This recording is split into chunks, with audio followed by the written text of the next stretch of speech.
Welcome to Muddy River News this week. My name's David Adam. I'm the editor here at Muddy River News.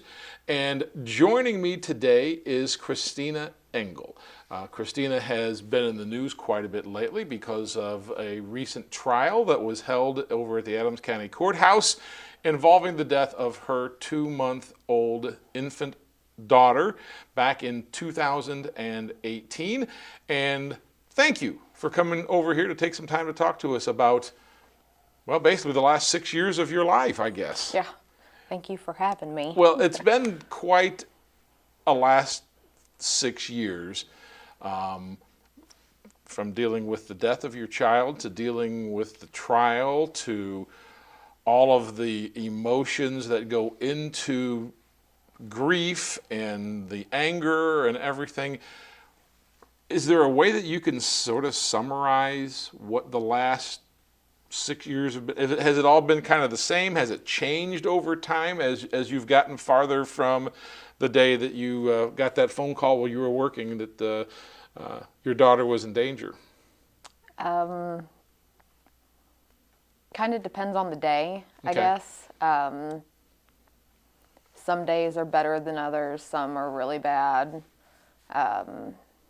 The anger is the worst part of it all, because there's just this blind anger that's stuck with me. Has it gotten better over time, or is it still kind of the same? It's gotten better, but like on the anniversary, Which was just recently, oh yeah, it January gets- 20th, correct? Yes, it's, well, the 20th till the 23rd is my big anger days. Yeah. Because those are her, she technically has 3 death days, is the day that he had shook her. Then on the 22nd, they pronounced her. And on the 23rd, I took her off life support. So it's kind of just accumulated into 3 days. And then on the 24th, I'll wake up like nothing ever happened. Then the anger's gone, but those 3 days, it's really bad. So you mentioned those 3 days in particular, the 20th through the 23rd of January. Every year this happened back in 2018, where Travis Wiley was eventually convicted last week of shaking your child and causing her death. Once you get through those days, you've still got another 360 to kind of fight through.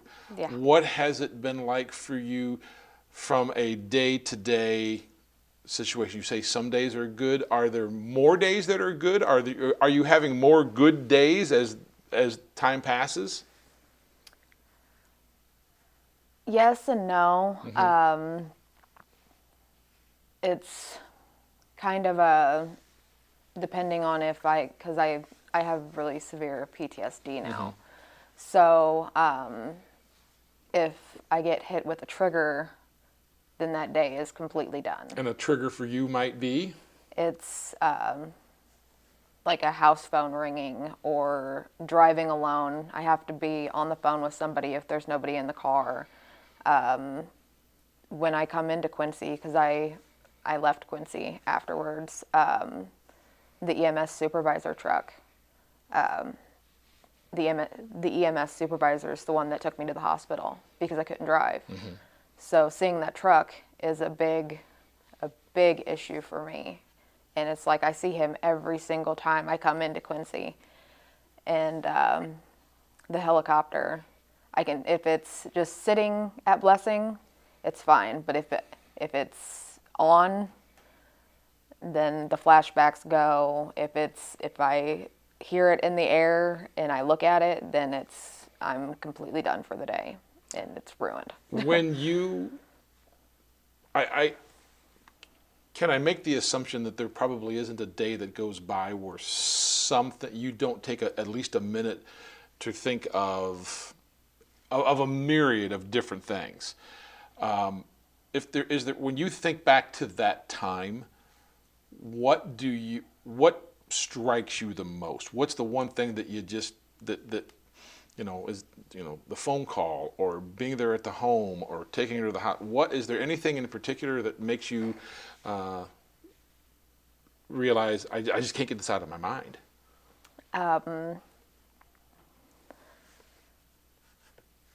My mother's intuition.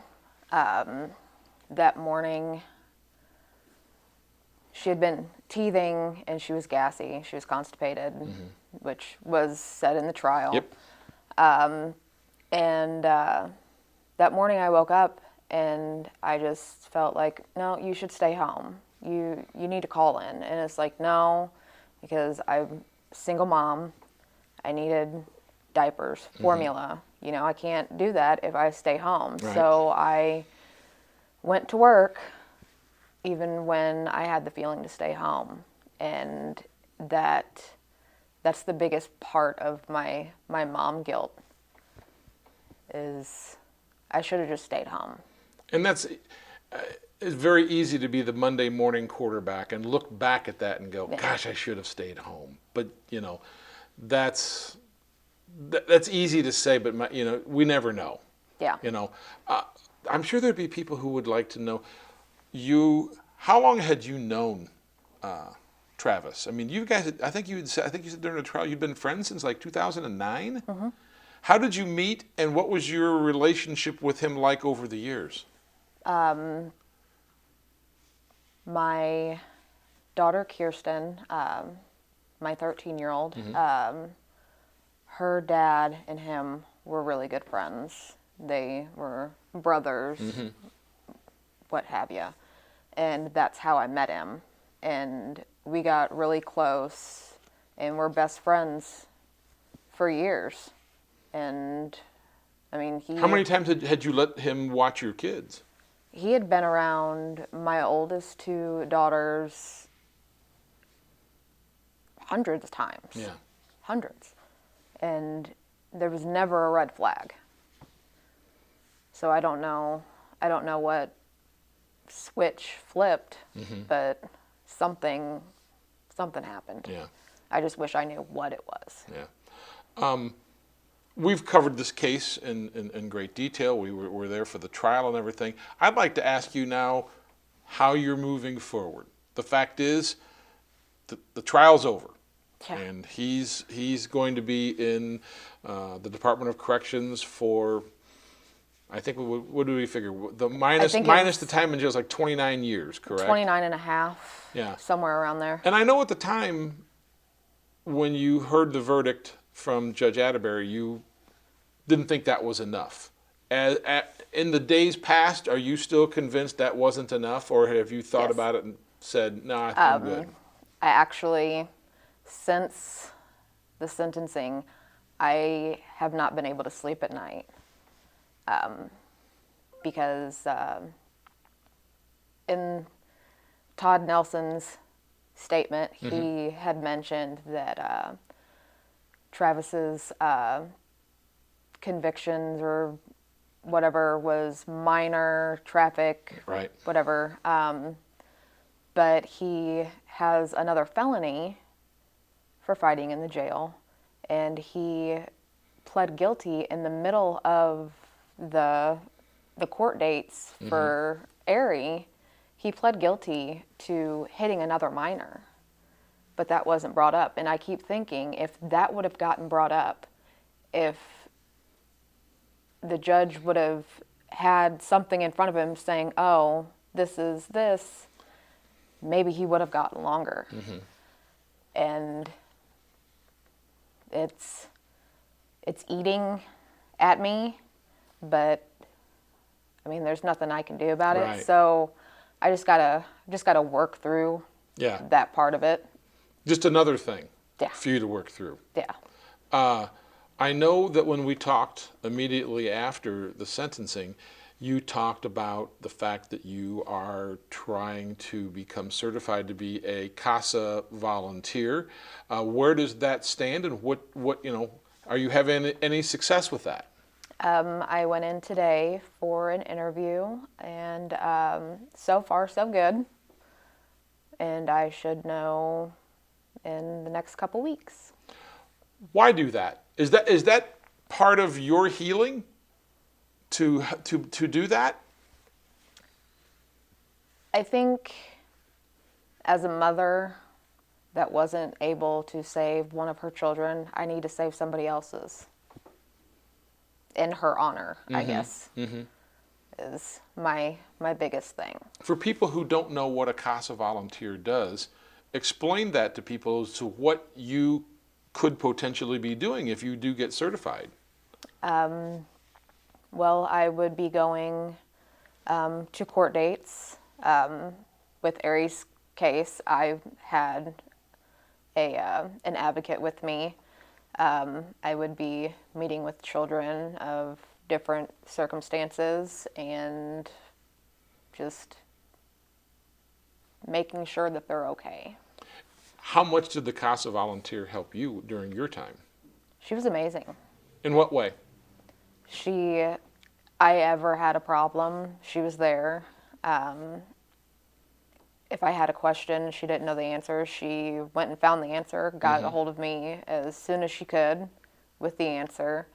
And then when I went in today and she got me a gift, and it's just, she's went above and beyond what she had to do, so to say. But it certainly sounds like you were very appreciative of Oh, all yes. of that. All of them, everybody, every single person involved. I also know that you are working with Senator Jill Tracy about some legislation. Explain what you're doing in regard to that. Well, I, after the verdict, the next day I emailed Jill Tracy's office with a proposal of anyone that is convicted of shaken baby syndrome or the abusive head trauma as it's put into medical terms, that they get natural life instead of the 20 to 60 years. And it went in front of the General Assembly on, I want to say, the 17th of November. No, was it the? I think it might have been the 17th of November. Yeah, I think you're right. No, When was the verdict? I can't remember the date of the verdict. it was the 17th. Okay, so was it been not Or longer the after? 16th was. It was the verdict. So it was December 17th. There you go. There's a lot of dates swimming around Yes, both of our heads here. there's a lot of dates, and they put it to basically assignments to try and get a second sponsor, because with bills you have to have two sponsors. I actually looked at it today, and on the 29th, another senator has sponsored the bill. So it is on its way, hopefully. Is this? I mean, for you to try to sponsor this bill going forward, for you to become a CASA volunteer, I know part of it has to be, I want to help people who were in my shoes. Absolutely. But there's also got to be a part of you. Does it help you as well, Yes. personally? Yes. How so? Makes me feel like I'm actually doing something, and not just sitting around and moping and feeling sorry for myself and not being angry all the time. I need to focus my energy into making the world a better place. So how has this experience? The fact is, this was a 6-year ordeal. Yeah. Now you finally have justice. He's in prison. How are you changed from 6 years ago? Well, I'm not a trusting person anymore. I stay home with my kids. And you have 4 children at home right now? Yes. And they're the ages of? 14, 13, 3, and 2. So basically that means it's hard to find someone to trust to take care of your children, right? Yeah. How else has this affected you? Well, I mean, I haven't been able to have a job for 3 years because I've been terrified somebody's going to hurt my little ones. And holidays are really bad. Holidays are the worst, and birthdays and things like that. It's really bad. Yeah. But it's just, I don't know how to explain how it hasn't affected any part of my life. Because, I mean, when I wake up, she's the first thing I see. And then when I go to bed, she's the last thing I see. Because I have her curio cabinet and I have her pictures and everything. It's right next to my bed. So she's always there. And I'm going to assume is always going to be there. Oh yeah. And then, I got owls everywhere. which was her, you had decorated her room, correct me? Yeah. Our room, her bedding, stuff like that, it was all owls. So I have owls everywhere. It's ridiculous how many owls I have. I'm just saying. It's ridiculous. After the sentencing hearing the other day, I was talking to a couple of other people there who were covering the case as well, and one of the things that they said was, man, that might have been one of the best victim impact statements I've ever heard from somebody.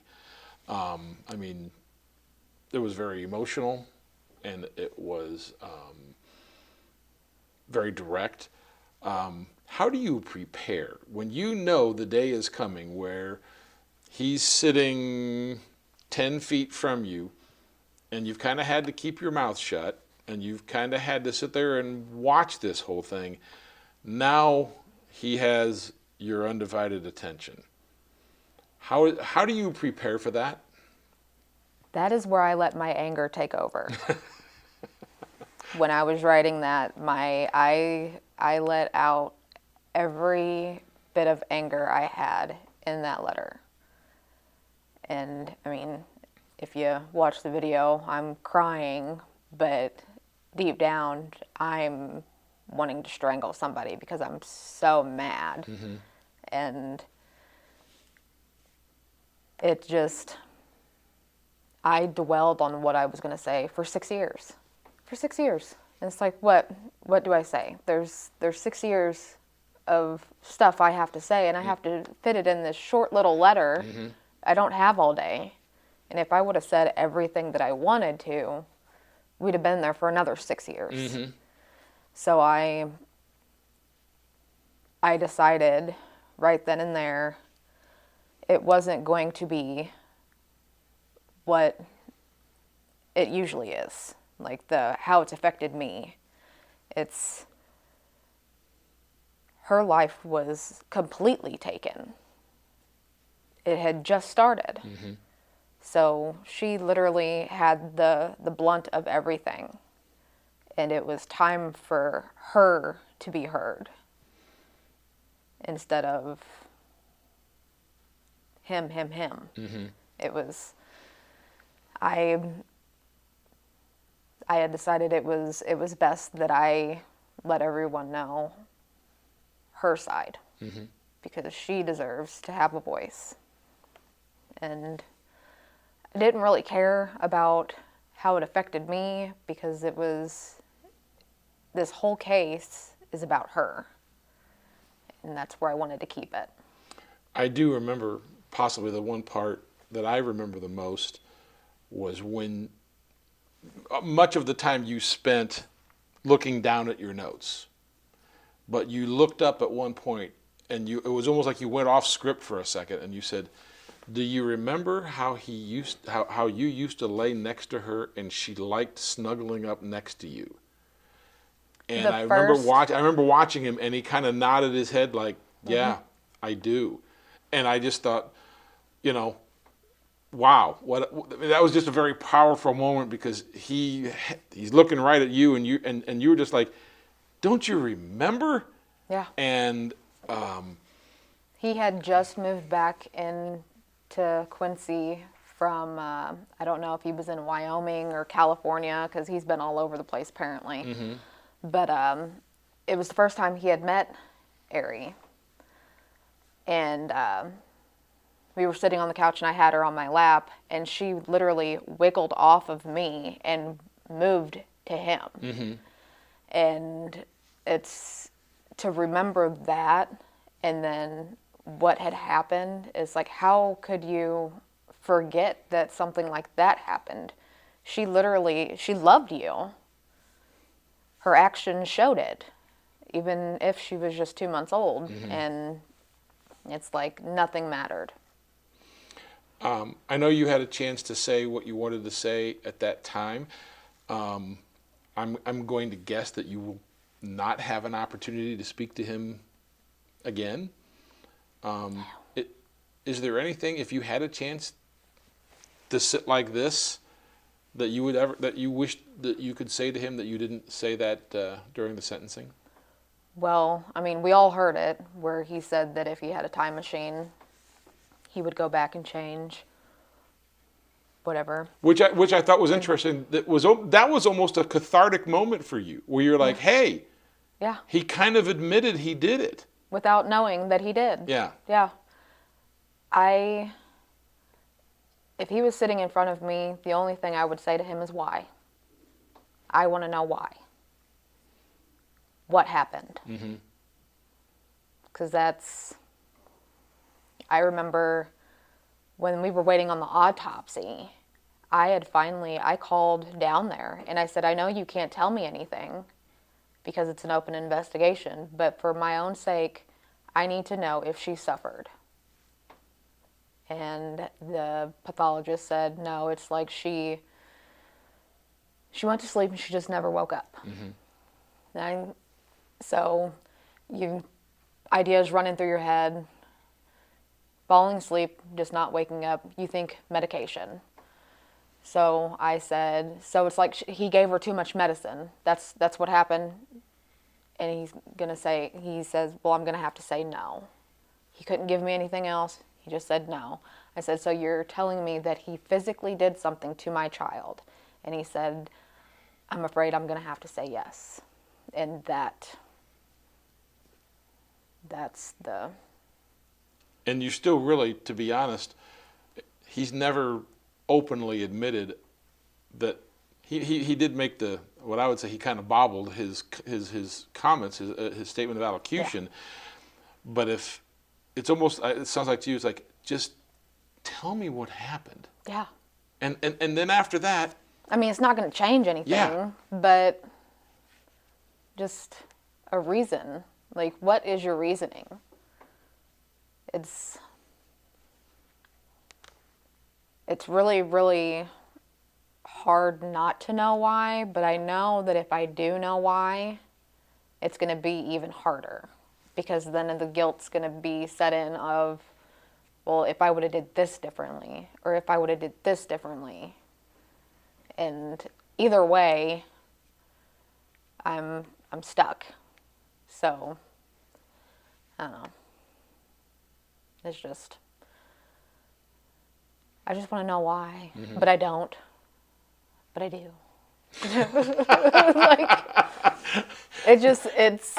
that's great. I mean, but no, you're honest. I mean, I know why, but I don't. But I kind of do. Yeah. So, I guess what's next for you? Now that this, I can't to say this chapter is closed is probably inaccurate, because my guess is that's a chapter that's always going to be open. Yeah. But what now? How do you move forward? And I wouldn't even call it a chapter. I'd call it its own novel at this point. Yeah. And that's kind of funny because with how many delays and everything that's happened, everybody that was involved was telling me, you need to write a book. everything that could go wrong has gone wrong in this case. You need to write a book. So I've been kind of dabbling in it, but I don't know where I'm going to go with it at this point. That might kind of help you come to grips with it as well. Yeah. Release the anger into the book. Can you forgive him? Absolutely not. Absolutely not. And I told him that too. And I wanted him to hear it from me, so I knew I needed to say that. I didn't want him to ever think that, oh, well, maybe someday she'll forgive. No. Absolutely not. Thank you. Neither will my children. Thank you so much for coming here and being open and talking about this. I guess the last thing that I want to ask you is, for someone who might go through a similar situation, the loss of a child, whether it was by someone else's hands or just sometimes you lose a child, what could you say to those people who are dealing with this? It's kind of funny you say that, because I think what saved my life is the share group at Blessing. It's no longer share, but I've found a lot of my amazing friends that I do have through that group. Now there's another child loss group that is, I want to say, one Thursday. I don't have it wrote down. It's one Thursday a month, and it is ran by Shannon Zenger, who works up on the OB floor. And she is actually the nurse that took care of me while I was having Ari. So she's doing those now for child loss, and that saved my life, knowing that I wasn't alone and hearing other people's stories and having somebody listen to me, because I couldn't shout it from the rooftops. So it was nice to have a group of Nice to have someone to parents. talk to. Yeah. So if anybody needs that, I would go there. I'd start there. Thank you for coming in. I really appreciate your time. We've got to spend a lot of time together, unfortunately, over the last few months. But God bless you, and keep fighting. And I hope everything turns out well for you and your family as you try to keep your head up and march forward after an unspeakable tragedy in your life. So thank you very much for coming here and seeing us. You're very welcome. Thank you. And thank you for joining us today on Muddy River News This Week. You can catch this video and other Muddy River News This Week interviews on the Muddy River TV tab at the top of our webpage.